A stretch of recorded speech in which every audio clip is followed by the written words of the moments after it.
So this is how you plant a young tomato plant, especially one that's been grown from seed, and maybe it's spent a little too much time in the pot. Not too much, but just ready to go. So this guy, he's healthy. See all the white roots? Say this is healthy. And the roots are mostly at the bottom because the owner watered from the bottom, so the roots went down low. And you want to bury the stem at least a third of the way. So for this plant, it would probably be right about there. And you can tell because see all these little knobs on the stem? Those are roots that are trying to happen, but there's no soil around them.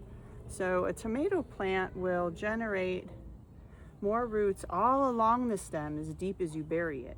And the more, the stronger root system it has, the better chance it's going to have at generating lots of tomatoes. Plus it's just safer. You don't want it to wobble around and stuff. So I've dug a hole in my raised bed. I'm just going to drop it in there to show you how deep that is, the whole plant. And then I'm going to pull it back out. I'm not going to just drop it in and throw soil on it, because these roots, even though it's not quite root bound meaning that the roots go round and round in the pot, you want to kind of loosen up things a little bit.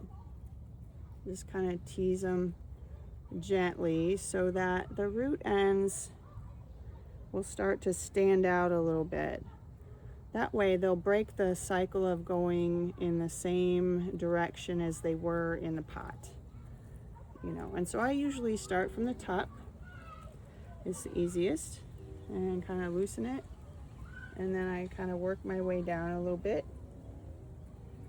and it gets a little thicker here where I was watering from the bottom, and watering from the bottom is the best when you've got plants waiting to be potted. The main point is deep hole, loosen the roots, drop it in, and now obviously there's stems in the way, so you gotta break those off. You don't want to pull, because if you pull it might zip down like a zipper and then damage the whole stem. So yeah, so there, take that off, that off, and you know, you can use sterilized scissors, that works too. And this one. Now, why would I trim it this high? I might even take this one off here in a little bit. I mean, look at this. Look how much I took off. That's a lot. I'm going to pop it back in this hole. I'm going to add more mycorrhiza.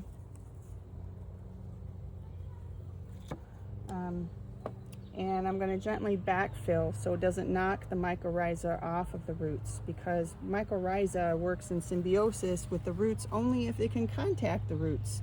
If it can't contact the roots, well then you waste your money and the plant doesn't benefit. So I'm backfilling,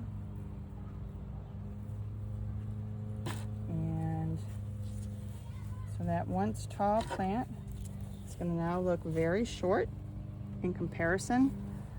And you can even take the soil that you have. I've got some, since this is an existing bed of mine, I've got some soil conditioner. I'm gonna add across it and kind of rake it in a little bit. This adds nutrients, because you can't just use the same bed over and over every year and not add any nutrients, because the plants absorb the nutrients, and then when you cut the plants down, it's less nutrients in the soil.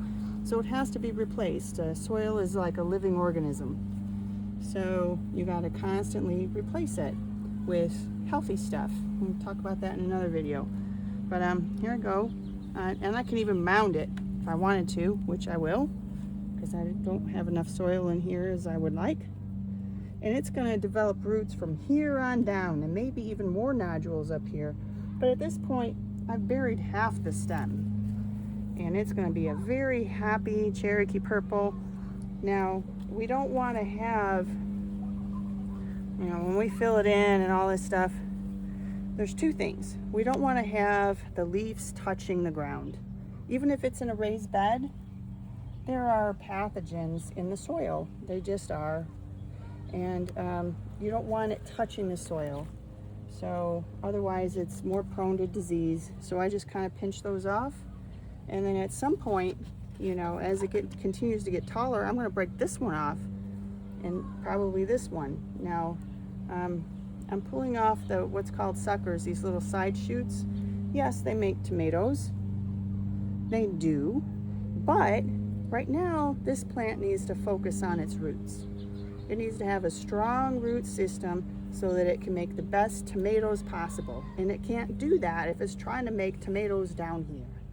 So we take those off and you get all this situated, and then you get some kind of mulch. Now I recommend something light and airy. I use straw. I don't have any straw here in this video. You can turn around and show the straw over on those plants right here. Yeah. So yeah, so this way, so this way it helps hold in moisture, it's light and airy, it helps prevent splashback from the soil when it rains, because when the splashback happens from the ground, it adds pathogens to the leaves of your plant, and it's going to get disease earlier in the season. And this guy even has a little tiny Cherokee purple tomato on it. How cute. I'm not going to pinch that one off, but if your plant is really weak looking, you would want to take that off, because again, the focus is on developing a strong root system. Do that early in the season, and then you're going to have strong tomatoes in the end.